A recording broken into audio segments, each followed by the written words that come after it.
Okay. So as I said, this is about the 2019 P&C Constitution. It is an overview. There is a video on the New Constitution website. It's around about 14 minutes long. We do take in some of that tonight, but I'm going to expand a lot more on it as well. For those people who don't know, WACSSO is the West Australian Council of State School Organisation, and we do pretty much what it says on the screen there. We partner with P&Cs to advance public education. We do that for around about 670 P&Cs that are affiliated with us. We help them, we advise them, we give them training, we give them insurance so that they can operate to the best of their ability and do what P&Cs do best, which is raise money and help the schools out and help the kids at the school. So yeah, pretty much in a nutshell, that is what WACSSO is all about. And I will leave it at that. We also do advocate for P&Cs and represent P&Cs at a government level as well. Okay, so what we will do tonight, we will cover the changes and then an explanation. So I'll go deeper into the changes, an explanation of the changes, and then some of the reasons for the changes. And tonight when we go through this, and I will click through some slides and I'll talk about those slides as we're going through and expand on them a little bit more than what's actually written there. You'll see down the right-hand side, and I've just done a, well, sort of a circle. And in that, it will tell you where that idea for that rule or that change in the Constitution has come from. So it might say DOE, which is Department of Education. It might say WACSSO, which is us, of course. Or it might say from affiliates or conference or something like that. That is where the idea or that change has come from. And I'll be upfront about this. Most of the changes have come from our contacts with affiliates out there. So every year for the past few years, since we've been recording that, we have around about 30, on average, around about 3,200 contacts with P&Cs per year. A lot of ideas that have informed the changes in the Constitution have come from those contacts. And since the last Constitution, which is 2001, 18 years times 3,200 contacts is a lot of contacts with P&Cs and a lot of ideas that have come from P&Cs. I'd just also like to welcome Danielle, who's just rocked up. Hello, Danielle. Hopefully you'll be able to hear me, and yes, you can. Excellent. And Danielle is from White Gum Valley Primary School, P&C, which is, I'm not sure about, it's down Fremantle Way. So we have a lot of people from regions here tonight. And a few people from the metro area, which is awesome. That's the beauty of webinars, the reach. Okay, let's move on. Questions. I'll address questions at 2 points tonight, one at a midpoint, and that's going to be around about 7:30, and then one at the end, it's around about 8 o'clock. Now, that doesn't stop you asking questions. And if you want to ask a question, type it. So if you type it in the chat function where you've just introduced yourself, that's awesome. That's what I want you to do. And just put a couple of question marks after it so I identify it as a question. So you can type them at any time. So if I mention something, you think, oh, I've got to ask a question about that, you type it at that point. And then I will come back to that question at the midpoint or at the end.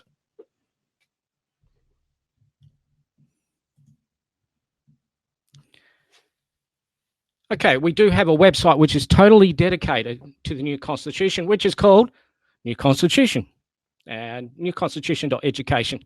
And this website has on it Q&As, flowcharts, the Constitution downloadable, the Constitution in sections, the major changes to the Constitution.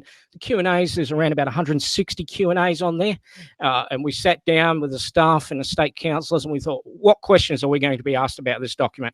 And we got most of them out. But there's also the facility for P&Cs to be able to send us an email and say, please put this up as a Q&A on that website because we think that needs expansion on.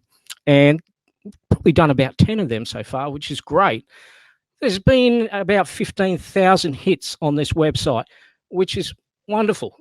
That is really, really good. Seeing as the website actually is, we don't advertise it outside of P&C. So we know P&Cs are looking at it and getting a lot of information from it.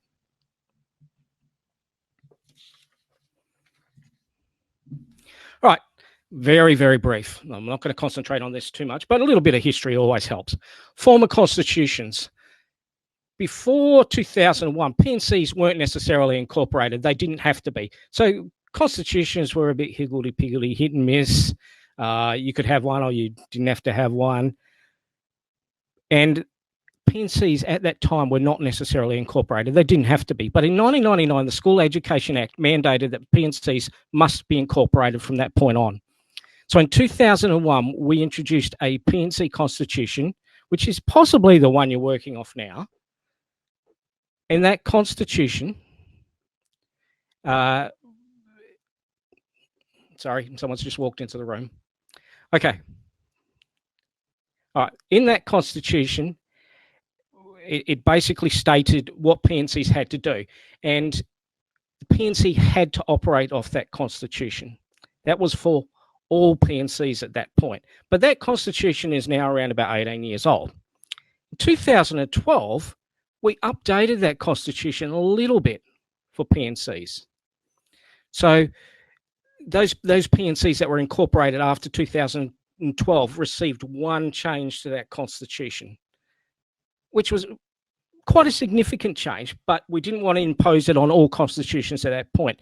But in the 2019 Constitution, the one that we're working off now, or the one that you will be working off soon, that Constitution encompasses everything. Every single P&C is working off the same Constitution at that point.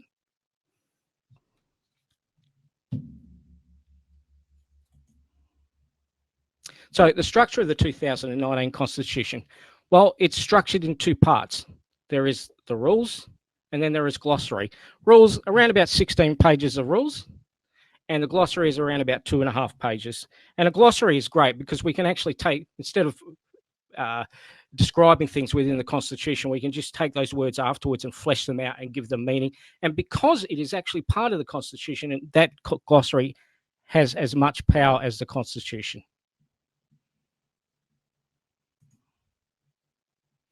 All right, so the significant changes, just listing through them, going through them. P&C quorums and school size classifications has changed. That's going to be very beneficial for some P&Cs. Role of the principal has changed. Financial year hasn't changed, but you now get to describe and to define it within your Constitution. Suspension and expulsion, that's a major, major change. Some members may be excluded from taking positions on the executive committee. That's a change and a requirement under legislation. Solvency declaration will now need to be done by P&Cs. I'll go into that a little bit more later on, of course. Executive committee members may be removed from positions. You might find that helpful. Expansion and explanation of office bearer roles. And most of the changes in that one there will actually come under the treasurer's roles. Sorry, treasurers, if you're out there listening tonight, but yes, it will. It will come under your role. It's not really giving you extra duties. It's just explaining and expanding on them a little bit more. Subcommittee organisation is addressed, of course, which is wonderful. P&C employee limitations on P&C is also addressed. And financial reporting is aligned with the Associations and Corporations Act 2015. When you see that tonight, that means legislation under the Department of Mines, Industry Regulation and Safety, which I will call DEMAs. So that is legislation. Notice is required for financial motions now. And declaration of interest in matters has always been the case, but now it's actually written within the Constitution, and there is a disputes and mediation procedure. Now, I must be upfront with this. I had a major role in writing this Constitution, so some of the credit or blame, whichever way you want to look at it, can go towards me. But it was a really group effort, a team effort. We all put in to actually write this Constitution. But as I said before, a lot of the ideas came from P&Cs. All right, so let's start off by looking at P&C numbers. So a small school is now classified as a school that has 200 students or less, and this will actually affect your quorum. Quorum for a general meeting for not a small school, which is a large school, is now 8. So it was previously 10, it is now 8. So that has come from us and also ticked off by the Department of Education, who have been reluctant to drop quorums for P&Cs before, but they now see that that is necessary. So here's how it sits now. If your school has over 200 students and you have an executive committee meeting, 5 of its members of the executive must be present. For a general meeting, 8 financial members must be present. Dropped from 10 down to 8. 200 students or less. Now this used to say 100 students or less, and this one over here used to say 100 over 100 students. There are around about 80 schools or 80 P&Cs that will benefit from this. I was talking to one today because they are going to now drop from here down to here, which means they're basically going from 10 financial members to 5 financial members for their quorum, around about 80 schools. Now, there's a couple of metro schools that helps out, but most of these that helps out are district high schools who sit around the uncomfortable 150, 160 figure, which is not a lot of students to get 10 financial members from in terms of parents or carers. So under 200 students or 200 students or less is now 5 financial members.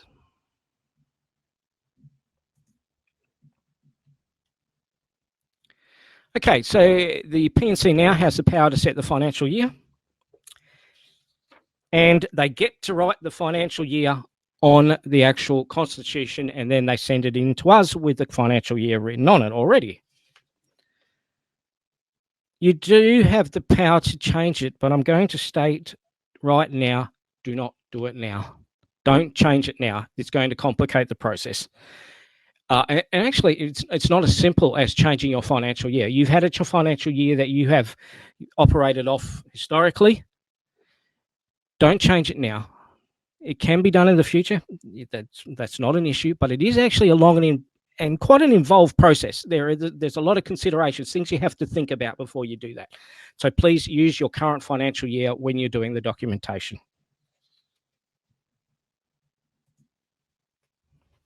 Okay, so the role of the principal has also changed. So you need to make the principal aware of this, that their role has changed. They shall be an ex officio member of the governing body of the association. All right, so that's of the executive committee. They may not be elected as an office bearer to any of its officers. Some of you might be surprised to realise that they actually could before under the 2001 Constitution. They may not be an authorised signatory. Now, obviously, that's a no-brainer, and that has come from Department of Education, who basically stated they don't want their principals put in that position, and that makes a lot of sense. In the glossary, it states ex officio members are members of both the association and the executive. Full voting rights. So previously, in order to be a member of, or to have voting rights or speaking rights at a general meeting, they needed to be a financial member. We've scrubbed that because it's too confusing. So at an executive committee meeting, at a general meeting of the P&C, a principal does not have to be a financial member. Their ex officio positions gives them full voting rights, full speaking rights at any one of those meetings. So it's a good idea to let your principal know that. Rule 5.2. Now, be upfront about this. We actually didn't really want to include this because Section 143 of the Education Act states funds are for the benefit of students at a government school, apart from your admin costs. They're for the benefit of students at a government school. However, when we sent off drafts of our constitution to DEMERS to have it checked over, they said it's deficient on a number of things, but eventually we obviously got it passed. But this was one of them. We needed to include 5.2. But I need to make it very clear here that members can be paid from the funds of the association for things they do. However, not as part of their designated role. You hold office bearers in particular, executive members, hold honorary positions. That is part of their role. They should not expect payment for that. Okay? So Section 143 says money to be spent for the benefit of students at a government school, not really to be spent on members. And if this takes place and someone provides a service to the P&C that is not part of their role at all, remember that it must be resolved, that it must be approved that that payment's going to take place. All right, so it must be approved at an executive committee meeting, preferably a general meeting of the P&C. Right, so to be a member of a P&C, you must be over the age of 18. When you join, you must receive a copy of the Constitution in hard copy or soft copy. You must abide by the rules. I do love that rule. So that's actually stated in there. You must abide by the rules of, which is the Constitution. So technically, Deemers call constitutions rules of association, which they're rules of the association. We like to call them Constitution, all right, but they mean the same thing. And then the register of members will include the name, the residential, postal, or email address of each member and the date that became a member. That's really, really important. At the beginning of the year, you will have an AGM and you'll hand out a membership form. And on that membership form, it asks a lot of questions, a lot of details about the person. That is not the register of members. That membership form itself, you keep for a year. And really, there's only a couple of sets of eyes that see that, probably the secretary and the treasurer, because they are the ones that deal with those details. At the end of that financial year, as the next AGM comes up, you shred them, you get rid of them. You don't need those membership forms anymore. The register of members is something completely different to those membership forms. The register of members is a living document and is basically a list that includes the name of the person, one of a residential, a postal or email address, so the person gets to choose. Most people actually choose to put their email address on there, and the date they became a member. As you can see, that's not a lot of information. You don't need phone numbers. You don't need their home address unless they request it be put on there. You need very limited information, and the reason being is we need to maintain the privacy of people. Because any person can join any P&C if they're over the age of 18, and they have the right under the Associations and Corporations Act to request to see a copy of the register of members. They're legally allowed to do that. We don't want to give away too many details about the members. So the information is restricted to pretty much 3 things. Don't forget, if you've got a question, type it in the chat box. Okay, so to become a member, you must join at a general meeting of the P&C by paying a membership subscription.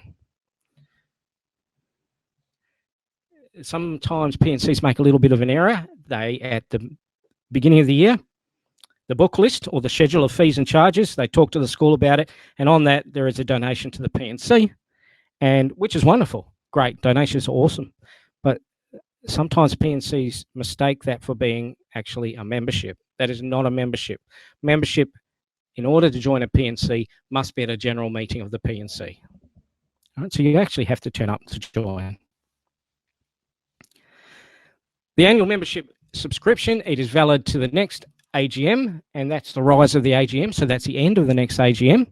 So they have voting rights up to that point. And the rise is the end of the AGM. So rise means people rise, they get up to go home. That's what rise means. 7.2, the subscription of a member is due and payable at the date of the next annual general meeting or when they join the association. And as you know, the maximum for that membership fee is $1. Your P&C can resolve to make it an amount less than $1, but $1 is the maximum.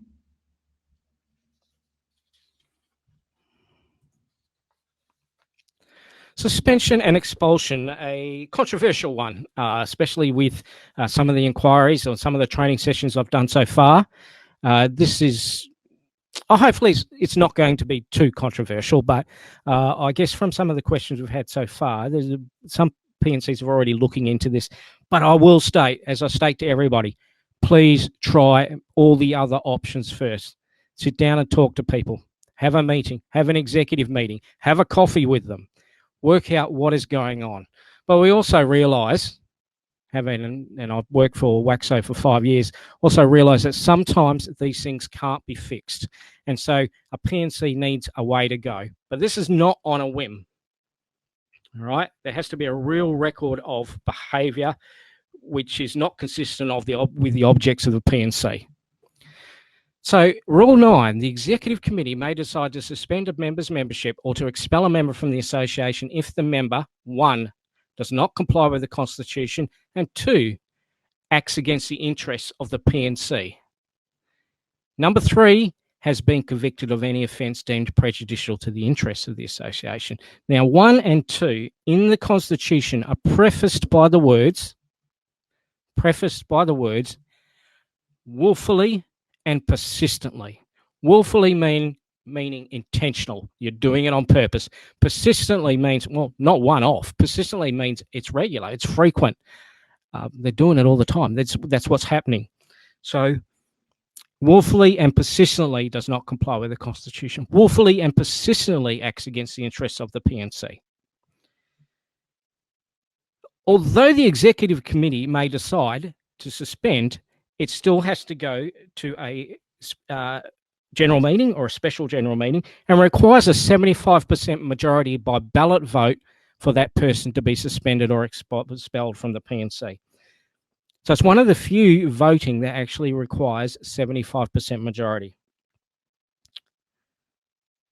So as you can probably imagine, this is quite a public process. And so I guess the hope here is that P&Cs, well, it's a deterrent to start with. Pull your head in, do the right thing. Otherwise, we will go through this. And the other side of this too is a person may actually say, well, I'm not going to go through this process, so I'll resign from the P&C at this point. All right. So suspension and expulsion, backed by the Department of Education, who have, ticked off that we can use this in the Constitution. And we also know that there's a lot of other associations out there that uses this. It's never been included in a P&C Constitution before.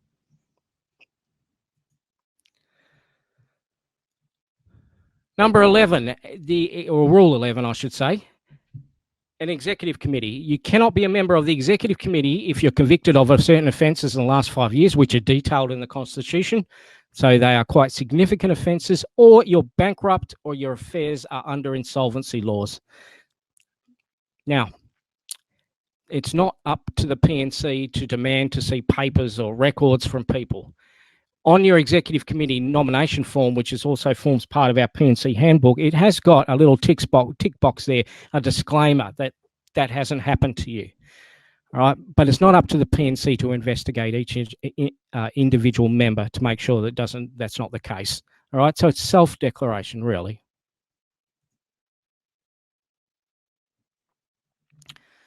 Okay, 13.3, all retiring members of the Executive Committee shall return all association documents and records in their possession once their appointment finishes. Also love this rule. And this is now backed up by the Associations and Corporations Act. And obviously there is a lot of associations out there that have had problems with this. And one of the most common contacts we get from P&Cs at the beginning of the year is something like, I've just taken over as secretary and I don't know where the other secretary's gone and we have no records and we're not sure what to do. Records must now be handed over. It's written in legislation, and in fact, there's a $10,000 fine if DEMAs investigate and find that a person hasn't returned records. So get records back as soon as you possibly can.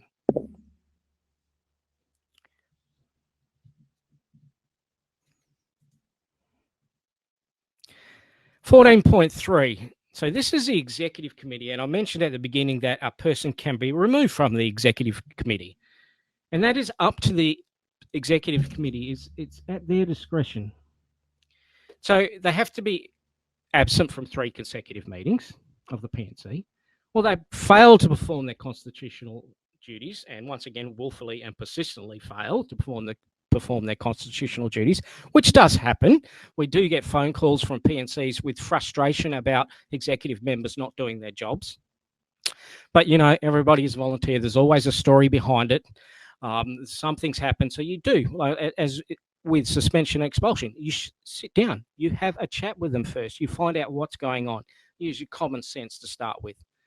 Or the last one there, 3, they have a criminal conviction relating to offences against children, or theft, fraud, or dishonesty, which is a bit of a no-brainer.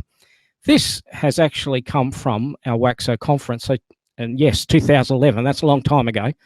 So this was a resolution passed at the WACSSO conference in 2011 that was brought to us by P&Cs. That was put in front of 300 people, 350 people, delegates from all around the state, and this was voted through that this appears in the next constitution. And it has appeared in the next constitution. So this one has directly come from P&C members out there. And it sort of underlines the importance of our annual conference and what gets done at that annual conference. All right.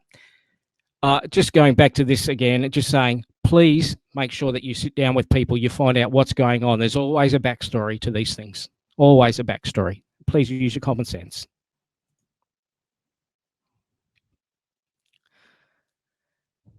This one has always been the case, but not many P&C, oh, sorry, I shouldn't say not many. I've often heard of cases where this doesn't happen.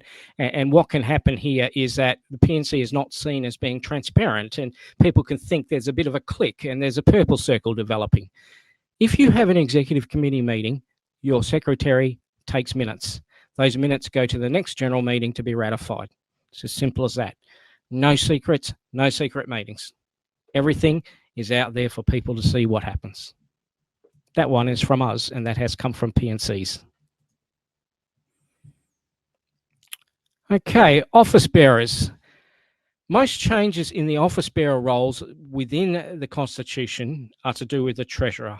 And you'll notice here, I've got Secretary, I have Treasurer, I don't have President or Vice President written there because there's not really much of a change there. The Secretary must get the names of the office bearers and executive committee members to the principal and us by the 30th of April each year. No matter when your AGM is, it needs to be by the 30th of April each year. We have an online form that P&Cs can fill out that comes through and populates our database here. The Treasurer is responsible for, and a couple of changes here, counting and signing off on all monies received with at least one other member of the association. I have had, and I think the office has had as a whole, a lot of questions about this one. What if the Treasurer can't actually be at an event? Now, duties of office bearers can be delegated to another member of the P&C, except for the signatory, the right to sign things, the authority to sign. But other duties can be delegated to people. So if a Treasurer knows that they're not going to be there, then at the beginning of the year or before the event takes place, delegate the duties to another person, another member of the P&C, or preferably an office bearer, an executive member of the P&C, who have that extra added responsibility. So yes, these things can be delegated to other people, the members of the P&C. 17.6.1, where there is a direct relationship between two authorised signatories, they cannot co-sign the same checks of the association. Now, this is probably going to affect mostly people in regional areas, but we've seen some issues with this and quite significant issues where there have been people related on the P&C who have been signing the checks or doing online transactions, and those people who are related have been doing those transactions. Now, sometimes there's nothing behind it, but what happens is people start to think there's something behind it, and that's just almost just as bad. So where there is a direct relationship between the two authorised signatories, they cannot co-sign any of the checks of the association. Can they sign with somebody else? Yeah, of course they can. Just they can't just do that together. And the definition of direct relationship is found within the glossary. One of the other roles of the Treasurer is to ensure that a solvency statement is endorsed by the Executive Committee and presented to the annual general meeting each year. So what will happen is the Executive Committee will meet, they will look through all the financial documents, and they will resolve or declare that the P&C is in fact solvent. Solvent basically means that you have enough cash and assets to pay off all debts and liabilities at the point they are due. So if they're due at that point, you've got enough to pay off at that point. As a simple example, if the P&C had $3,000 in cash and assets and they had canteen supply bills $10,000 due tomorrow, possibility is that they're not solvent, they are insolvent. All right. So this declaration here is that the P&C is solvent and it's presented with the financials to the AGM. So what will happen is the executive committee meeting will happen. The executive will resolve to sign it after being satisfied and they're happy that the P&C is solvent, and then it gets presented to that AGM. If it doesn't get presented to the AGM, every member of the P&C has got the right to ask why. Why? Did you forget to do it? Or is there something else that's happening? Are you not sure? And if you're not sure if you're solvent enough or not, then it might be time to actually have an expert look over the financials of the P&C.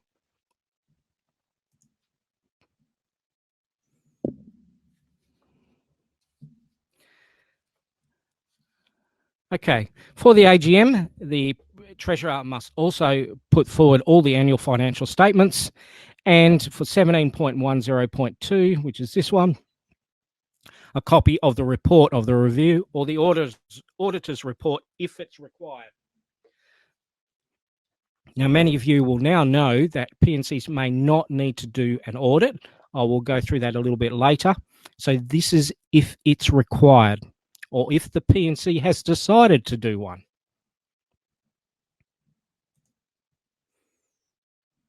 Okay, Rule 18, terms of references. Sorry, subcommittees. One of my favourite rules here, because we do get asked a lot of questions about subcommittees. Subcommittees must have a terms of reference. The terms of reference is a document that outlines how a subcommittee operates. Members of a subcommittee must be P&C members. The president of the P&C is ex officio of the subcommittee. That is, that by right of their office, they're a member of every subcommittee. Now, they've probably got other things to do and they've got a life. It doesn't mean they have to go to every meeting, but if they wanted to, they have the right to. Every subcommittee must have an executive member there who is separate to the president. So they're not the same thing. So you have the president who's ex officio, and then you must have another executive member on that subcommittee. And then that subcommittee most likely will have a secretary who will write up and present a report that will be ratified at the next general meeting of the P&C. In a nutshell, that's how subcommittees need to operate. That first point there, terms of reference, is so important. We have templates of terms of reference which are now compliant with the P&C Constitution, the new P&C Constitution. They're on our website. You can download them. You don't have to reinvent the wheel. We've got them there. You can just edit them to suit your P&C. And we're quite happy to have a look at them. If you've done one up and you think, oh, I'm not sure about this, flick it through to us, and we're quite happy to have a look at it.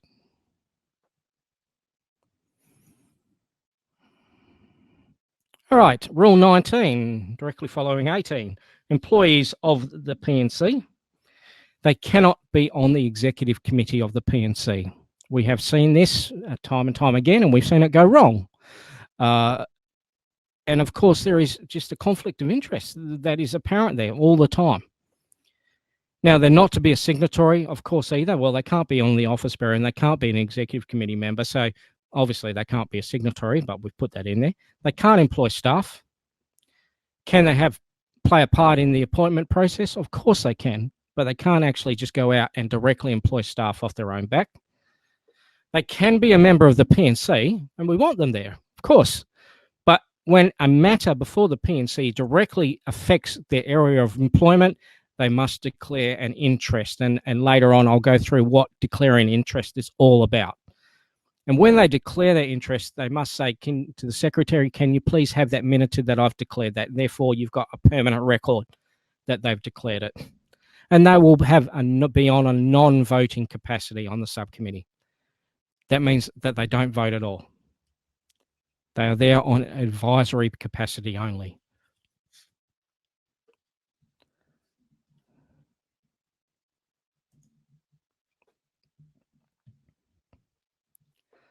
Okay, financial reporting for P&Cs. Major change with this one. And this, out of all the rules in terms of dealing with the Department of Education, because they had to endorse this constitution, this was probably the most difficult to get through. We wanted to align with the Associations and Corporations Act, as every association out there does. And we thought, why should P&Cs be different? They must align with the Associations and Corporations Act as well. Even though the Education Act still states that P&Cs must do an audit, it's actually to be interpreted now as must do an audit if they are required to do an audit. And here is how it sits. If your P&C has revenue less than $250,000 a year, you do not have to do a review or an audit unless your P&C specifically requests that you do one. That is a motion that becomes a resolution, probably at the AGM, that you do an audit or a review. You need to do your complete and accurate presentation of financial statements to the AGM. 250,000 to 1 million. Now, that may sound like a lot of money, but it's revenue. So revenue is all money that comes in. That is not profit. That's just all the money coming in. And some P&Cs with canteens, particularly in high schools, will be that 1 million and over the 1 million mark because it's just money coming in. If you're 250 to 1 million, a review must be conducted for the AGM. A review is like an audit, but it's a lot lighter. They don't go as deep into the financials, and they'll produce a report for you. Over 1 million, a full-blown audit needs to be done, which is quite in-depth, and they'll produce an audit report for you as well. All right. Around about 95% of P&Cs sit within that first one. And we had to support our P&Cs with this one because we couldn't ask little P&Cs that sit out in the regional areas to do an audit, which some audits cost between $1.5. We've actually heard one that's around about the $4,000 mark. We can't ask little P&Cs to do that because the money they're raising is for the kids. However, WACSSO does recommend that all P&Cs do a review as a minimum. Do you have to? No, but we're recommending that you do. And a review averages between $500 to $800 in terms of how much it will cost you. And why do they cost money? Well, if you can get someone to do it for free, that's wonderful. However, most P&Cs will have to pay, and the reason they have to pay is because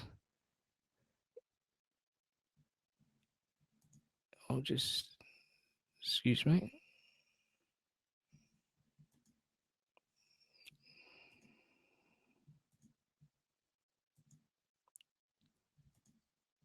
Sorry, skipped a slide there. The reason they will have to pay is because they now require a professional to do that audit or do that review. Just can't get Joe Blow to do it anymore, as you could under the previous constitution. But from this point onwards, if you're going to do that, you'll need to get a professional to do it, and the qualifications of that auditor or that reviewer are written within the Constitution. If you're not sure about that, go to the Q&As on our website and it will clarify. I'll actually point you also towards people who can do that. Sorry, my slides here are clicking back and forth by themselves. I'm not sure what's going on. So, all right, so notice is now required for financial motions. So at the beginning, I stated that the 2012 Constitution that some P&Cs got had something extra to it, and this is that something extra, but now this applies to all P&Cs. If you are going to raise a financial motion that is a motion to spend the P&C's funds at a meeting, you must give notice to the P&C. You can't raise it at the meeting and it be passed at that same meeting. You can still raise it at the meeting, but it must be passed at another meeting. So you must give that required notice. Now, I know this, and we know this, will actually make significant change to how P&Cs operate.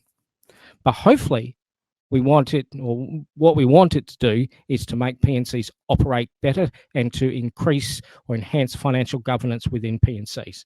So you must now give notice of all requests to spend P&C funds. Non-financial motions are exempted from this. This is for motions to spend the funds of the P&C. So how do you deal with this? Well, there are a number of ways, a number of suggestions to deal with it. First of all, you will find that most of these will actually come from the school administration or the principal. You need to make sure that the principal is advised of this in advance, and this rule is well advertised, repeating it all the time, conditioning your crew that this is the case. And when you've done that, don't bend the rules. Be very firm with it. You bend it once, it's like your kids, they'll expect it to be bent again. Don't bend the rules. Work with it all the time. Be prepared. Request a wish list of things from the school, what the school wants. Talk to the administration, talk to the principal, either get it at the end of the year or the beginning of the next year. This is what they want. And when you pass that at the beginning of the year, that wish list, you're basically saying, we're going to spend that money. So you've already done it at the beginning of the year. So you don't have to worry about it down the track. If you need to amend it or make modifications, yeah, you can do that. But at least you've passed it at the beginning of the year with required notice. And you don't have to do that again. So it's about being organized with that. You can also use the term up to and allow for a buffer for contingencies within the motions, because we all know that sometimes things cost more than we thought they were going to be, or something unexpected crops up, and that's additional costs. So use the term up to. If you think it's going to cost $1,500, up to $2,000, that is the motion. So you're leaving that buffer there. And then the subcommittee terms of references can also have spending permissions, but with restrictions. Here's an example that I have here. So let's say that the subcommittee terms of reference has this motion or this right in it. The subcommittee has the power to spend up to, so there's a restriction, $100. There's a restriction per term, another restriction on consumable items directly aligned with the operations of the subcommittee. We have 4 restrictions there, up to $100 per term on consumable items directly aligned with the operations of the subcommittee. And that last part there is a restriction as well. That's very tight. If you've got that in your terms of references, then your subcommittees don't have to keep coming to you asking for those small amount of funds for consumables. How you phrase that is up to you. The amount of money is up to you, but I would suggest, and we would suggest, that you keep it at a fairly low level, a fairly low amount. So that is some ways you can deal with it.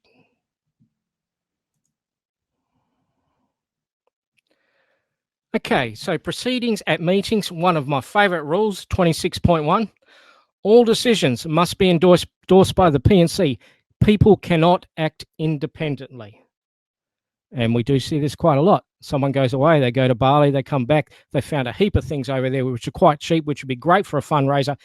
They rock up to the next meeting and say, hey guys, I bought all this stuff. It cost me $200. Can I have a reimbursement, please? Not necessarily do you have to give it to them. All right. So most people would be kind and say just this once, but you cannot act individually, independently, without the approval of the P&C. And that P&C in that case or that example actually have the right to say, no, we're not going to pay you back because you didn't get permission to do it. All right. It's a good learning opportunity. 26.4. All right. So this is about disclosing your conflict of interest. Disclose a material personal interest in a matter as soon as you become aware of that interest. And then when the interest or that matter is being discussed in front of the P&C meeting, make sure that you are not in the room and make sure that you take no part in discussion or voting when you're not in the room. It is also a good idea then to actually, if this happens and someone has to sit out of the room, is to go to a ballot vote. And that is a very, very secret and private vote where nobody knows what anybody else voted about or voted for or against. So you must disclose that material personal interest in a matter. And when you disclose it, you say to the chair, can the secretary please have that put in the minutes? And the secretary will write that in the minutes and you've got a permanent record that you disclose that.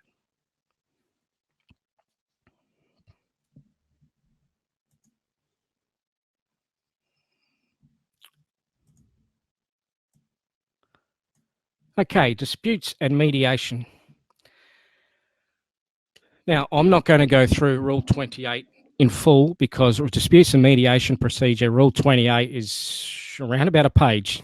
in length within the Constitution. That's why the Constitution has buffed out so much, because we've put a lot of new rules in there, and we've also explained a lot of rules. More words, more paper. So Rule 28 is a comprehensive procedure. It takes you from start to finish. And on our New Constitution website, there's actually an interactive flowchart that takes you through the procedure. So if you ever have to do it, go to the website, get onto that flowchart, click your way through it to find out exactly how you have to do it. But I will just make a couple of points here and clarify a few things. If the rule is invoked, if disputes and mediation process is invoked for Rule 9, which is suspension and expulsion, or Rule 14.3, which is removing someone from the executive committee, you'll note these two rules are about removing someone. Then it may only be started prior to or after the procedure is complete. It's not like someone can know that, you know, the executive committee is considering removing them and say, oh, I'm going to start the disputes and mediation procedure. They can start it after the fact or before the fact, not during it, to hold it up. We're all volunteers in these things, and we don't want to be wasting time. If for Rule 9, and that is suspension or expulsion, then a mediator actually has to be appointed. The executive committee cannot rule on this. A mediator must be appointed, and a mediator must be a person who's a professional mediator. And for Rule 9, if a person requests mediation because they've been kicked out of the P&C or they've been suspended from the P&C, then the mediation is paid for by the party that requested the mediation, and that is the person who's been kicked out. And the thing here is that mediators actually can't determine the dispute. They can't do that. What they want to do is help the people come up with a mutually agreeable outcome. Now, you can imagine if one party doesn't want to come up or agree to an outcome, mediation can go on for a long time. And that could be quite expensive. And it's paid for by the party that requested it, which is the person that was removed from the P&C. I guess that is to act as a little bit of a deterrent for people who wants to put in spurious claims that they know is going to go nowhere. All right. So it can be quite costly. From a very, very intense and thorough rule, disputes and mediation, we go to one that is quite simple, a common seal. I have done lots and lots of P&C training sessions in my 5 years with WACSSO, and one of the questions I always ask is, who knows where the common seal is, and who knows what a common seal is, and who knows where it is? Probably about 5 times out of all the training sessions I've done have people actually say, yeah, I've seen it, or I know where it is. It's because P&Cs don't usually use them anymore. They're a little bit old-fashioned. They're sort of a ceremonial object. They are used to, you know, do things like uniform contracts or other types of contracts with third parties. So, and because P&Cs don't usually do uniform contracts anymore, they're not used much. So a P&C may have a common seal. So the former Constitution says a P&C has a common seal. We know not a lot of P&Cs actually did that. This one, if you want to have one, you can have one, but you don't have to have one, and you don't have to rush out to a stamp shop and get one made up for you. The secretary will have custody of it if you have it, and if you are going to use it, you're going to stamp something and sign it, you actually have to resolve at a meeting for its use. That comes from us and the Associations and Corporations Act 2015.